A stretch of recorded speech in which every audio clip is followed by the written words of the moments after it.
समाज जागरूक हो गया है कि जहाँ भी वैश्य समाज कुल मिला के वैश्य समाज के लिए कहीं से कुछ नहीं है, झोली खाली है।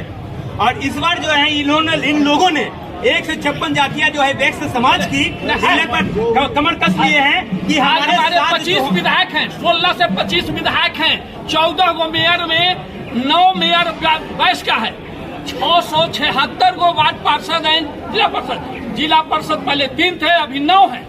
मतलब खुली चैलेंज दे रहे हैं बीजेपी को, आप समझ जाइए, मौका समझ जाइए। इन 9 सालों में मोदी जी के कुछ कार्य अच्छे हो तो बताइए।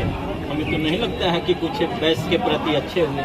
जिस तरह से भर भर के झोली में भर भर के वोट दिया जाता है बस भाजपा को वैश्य समाज की तरफ से, उस अनुसार मतलब आप लोगों का शोषण किया जा रहा है, ये कहना चाहेंगे? मेरे साथ वैश्य समाज शोषण हो रहा है, भाजपा से शोषण हो रही है। आप देख लीजिए नजर उठा के, एक भी मंत्री नहीं, एक भी राज्यसभा सांसद नहीं। शायद आपके यहाँ मंत्री होता, राज्यसभा होता तो शायद आपकी भावनाओं को आपको समझने वाले होते, आपकी फीलिंग्स को समझने वाले होते। हम कोई समस्या लेकर तो अपने नेता के पास जाते, न नेता पैदा करती है। हमारे भाजपा केवल वोट के माध्यम से हम लोग के छलना चाहती है। अब समझ में आ रहा है आप लोगों को? अब समझ में जनगणना चल रहा है, जनगणना क्लियर हो जाएगा किसकी कितनी साझेदारी, कितने दो हमारे हिस्सेदारी नहीं मिलेगी, हिस्सेदारी उसी मूल सिद्धांत के लिए आज हम वैश्य सभी समाजों को 56 मूल जातों से मिला करके एक वैश्य समाज समझना है कि सारे दल में दलदली लगाई है। क्या लगता है सर, महंगाई बढ़ी है?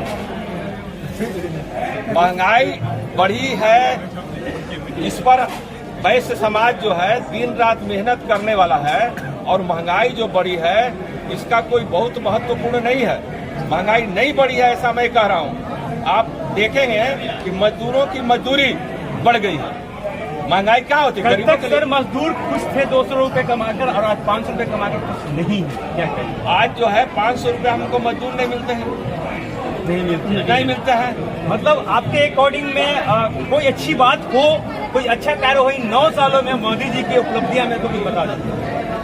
मोदी जी का उपलब्धियां हैं। मोदी जी जो है पूरे राष्ट्र को पूरे वर्ल्ड लेवल पर स्थापित कर दिया है, और वैसा नेता आज तक पूरे भारत में नहीं पैदा हुआ जो अपने बाल बच्चों के लिए नहीं सोचे, अपने खानदान के लिए नहीं सोचे, केवल देश के लिए सोचे। बाल बच्चा होते तभी ना सोचते सर, वो तो निर्वंश है, उनका तो बाल ना बच्चा नींद पर अच्छा हो तो खुद ही निर्वंशी है, उनकी पत्नी ही नहीं है, इतनी महंगाई चरम सीमा पे है, तो शायद सोचते कि इतनी महंगाई बढ़ गई है, शायद उनकी बीवी होते तो घर में डिसाइड करते कि महंगाई बढ़ गई है, शायद उनकी बीवी बच्चे होते तो शायद ये डिसाइड करते कि स्कूल फी कितना लग रहा है। आज 400 का सिलेंडर हम 1200 में ले रहे हैं। आज पेट्रोल की कीमत जो हो गया है, जब हमारा प्रति बैरल 80 रुपए प्रति बैरल था तब हम लोग को मिलता था पेट्रोल जो 70 रुपए, और आज हमारे यहाँ है 80 रुपए प्रति बैरल हो चुका है, फिर मिल रहा है 120 रुपए पेट्रोल।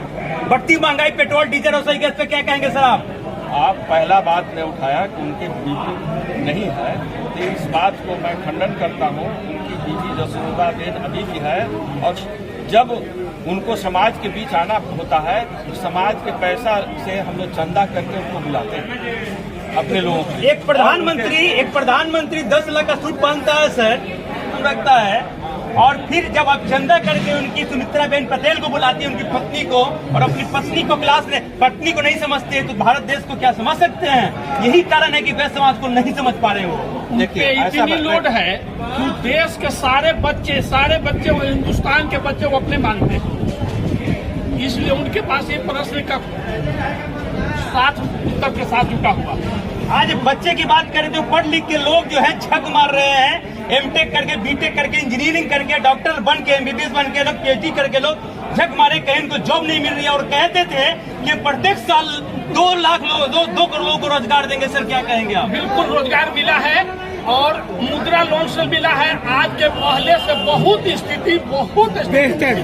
सर मुद्रा लोन की बात कर रहे हैं आप? हाँ। मुद्रा लोन की जब बात कर रहे हैं आप, तो अडानी, अंबानी, मेहुल चोकसी जैसे लोगों का लोन माफ हो जाता है, और हम और आप 50,000 लोन लेने के लिए जाते हैं तो कई से कागजी प्रोसेस से गुजरना पड़ता है। या कई सारे लोग होंगे, हाथ उठाकर बता सकते हैं आप, क्या बैंक में जब जाते होंगे तो आपको कई सारे टर्म्स एंड मांगना पड़ता होगा? इनकम टैक्स लाइए, जीएसटी लाइए, आपका दुकान है कि नहीं, दुकान का स्टेशन है कि नहीं, घर मकान बनाना है कि, लेकिन उनके पास आइएगा कि हमको गाड़ी लेना है तो फट से आपको मिल जाएगा। क्योंकि गाड़ी अगर आपको लेना है तो फट से इसलिए मिलेगा कि आप पैसा नहीं देते हैं तो फर्दर वो कानूनी कार्रवाई करते हो कि गाड़ी खींच लेगी और आपको पैसा भी देना पड़ेगा। देश बहुत आगे बढ़ा है मोदी जी के लिए। आप जरा बात घुमा रहे हैं, इसलिए सीधा सीधा बात कर रहे हैं कि मोदी जी के आगे देश बढ़ा है और जितने अभी जो वैश्य हैं हिंदुस्तान के और अदर्स लोग सभी मोदी जी के साथ हैं। अगर वो 32 को मिलकर के आप मोदी जी के साथ हैं? हम मोदी जी के साथ हैं सर? हमको तो गवर्नर भी बनाया जाएगा, वैश्य समाज समिति को उस पोस्ट पर नहीं बैठेंगे। जो हमारे राजनीतिक हकदारी के जो भी बात करेंगे, अगर आरजेडी के मेरा टिकट मिला वहाँ वैश्य समाज जीता है, बीजेपी को टिकट मिला बीजेपी को जीता है, हम उनके साथ नहीं है। लेकिन इतना मैं कहना चाहता हूँ कि भारत का नक्शा मोदी जी ने बदला है। लेकिन कुल मिला के सर देखा जाए कि आपको अभी आपने कुछ देर पहले कहा है कि अगर हमको जी हमारी जो भावनाओं को समझेगा, मुझे समझेगा, मैं वोट और सपोर्ट उनको करूंगा। जी जी बिल्कुल बिल्कुल, अब समझना पड़ेगा। अभी बीजेपी को भी समझना पड़ेगा। बीजेपी की बात कर रहे हैं सर, आप बीजेपी की बात कर रहे हैं, लेकिन बीजेपी वाले लोग आपको क्यों नहीं समझ रहे हैं? सभी सीटें जीत कर देते हैं तो आपके यहाँ से मंत्री क्यों नहीं बनता? राज्यसभा क्यों नहीं बनता? लोकसभा क्यों नहीं जानता? लोकसभा में जाता तो फिर उनको मंत्रालय क्यों नहीं दिया जाता? उसी के लिए वैश्य समाज बना, उसी के लिए वैश्य समाज बना है कि आज हमारे वैश्य समाज खुल कर करके बीजेपी को वोट दे देती है और हमारा हिस्सेदारी के लिए जो पीछे आने पड़ता है। लेकिन आज वैश्य समाज जागृत हो गया है, वही जागृति दिखाने के लिए कि बीजेपी भी मेरी आईना को देख ले और राजद भी देख ले। करेगा। देखिए ये जो है प्रेसिडेंट है सर, वैश्य समाज के अध्यक्ष हैं, इनका कहना है कि इस बार तरेगन दिखा देंगे, दिन में, रात में नहीं, दिन में दिखाएंगे। इसलिए कि वैश्य समाज को समझते नहीं, लेकिन फिर भी जो है ये मोदी जी के नाम ले रहे हैं, इसलिए कि शायद सुन जाए और हमारी बात को समझे तो हम साथ साथ हैं। अगर हमें आप मुझे साथ साथ नहीं रखते हैं तो चुनाव के समय कहेंगे कि हम आपके कौन। इसके अलावा क्या कहना चाहेंगे सर? 9 साल में कुछ उपलब्धियां हुआ मोदी जी की ये में कार्यकाल में? मोदी जी के कार्यकाल में तो उपलब्धियां बहुत कुछ हुआ, 9 साल हो गया है, लेकिन हुआ है उससे हम सहमत। क्या सर कुछ बता दीजिए सर? हमारे वैश्य का जो पॉलिटिकल जो भागीदारी होनी चाहिए उसमें उपलब्धियां में रोड बना, हॉस्पिटल बना, स्कूल बना, वो सारे चीज हो रहे हैं।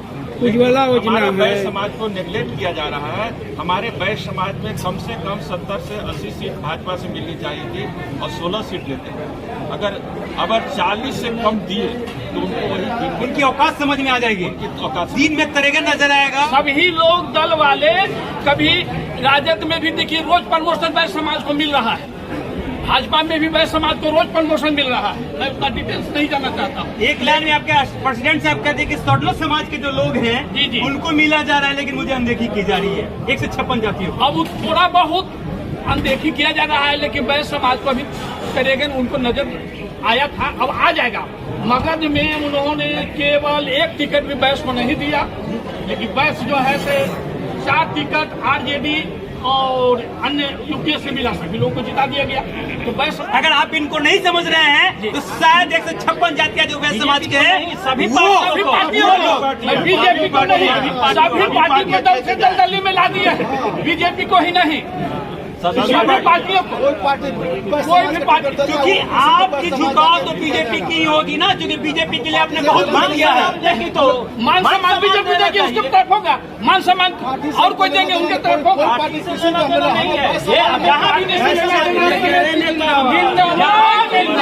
चेतना समिति जिंदाबाद, एक है हम एक रहेंगे। सब लोगों की एक ही राय है कि जो मुझे समझेगा, जो मुझे सम्मान देगा टिकट देगा उसी पार्टी से वोट करेंगे। अगर हमारा इंडिया में आईपीएफ ने टिकट दिया सुदामा प्रसाद को, हमने उनको जिताया। आईपीएफ ने टिकट दिया। कहाँ से है सर आप? जी मैं तो जहानाबाद से हूँ, अरवल जिला से। तो आपने जाना ये सब लोगों की वैश्य समाज की जो 1 से 56 जातियां उनकी ओपिनियन, मैं लगातार इस खबरों को दिखाता रहूंगा, बताता रहूंगा। बने रहे न्यूज के साथ, मैं संतोष।